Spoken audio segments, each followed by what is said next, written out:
உத்தம villain கமலுக்கு ஜோடியாகும் பூ பார்வதி. விஸ்வரூபம் 2 படத்தை ரிலீஸ் செஞ்சுட்டு தான் அடுத்த பட வேடைகள்ல கமல் இறங்குவார்னு எண்ணிட்டு இருந்த நிலையில இப்போ அவரோட அடுத்த படமான உத்தம வில்லன் படப்பிடிப்பு தொடங்கிடுச்சு.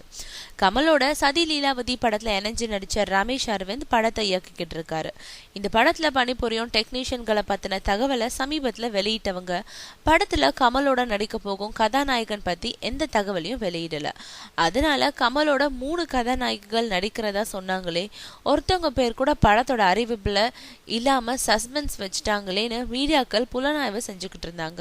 இந்த நிலையில இப்போ அந்த 3 நாயகிகள்ல ஒருத்தர் பேர் மட்டும் வெளியில கசிஞ்சிருக்கு. அவங்க ஏற்கனவே தமிழ்ல பூ மரியான் படங்கள் நடிச்ச பார்வதி. இவங்க தமிழ்ல நடிச்ச 2 படங்கள்லயும் அருமையா நடிச்சிருந்தாங்க. இருந்தாலும் அவங்களுக்கு கோடம்பாக்கத்துல சரியான பட வாய்ப்புகள் இல்லை. அது காரணமா மரியானுக்கு அப்புறம் தன்னோட தாய்மொழியான மலையாள சினிமாவில் சில படங்கள்ல நடிச்சவங்க இப்போ பெங்களூர் டேட்ஸ்ன்ற படத்துல நடிச்சுக்கிட்டு இருந்திருக்காங்க.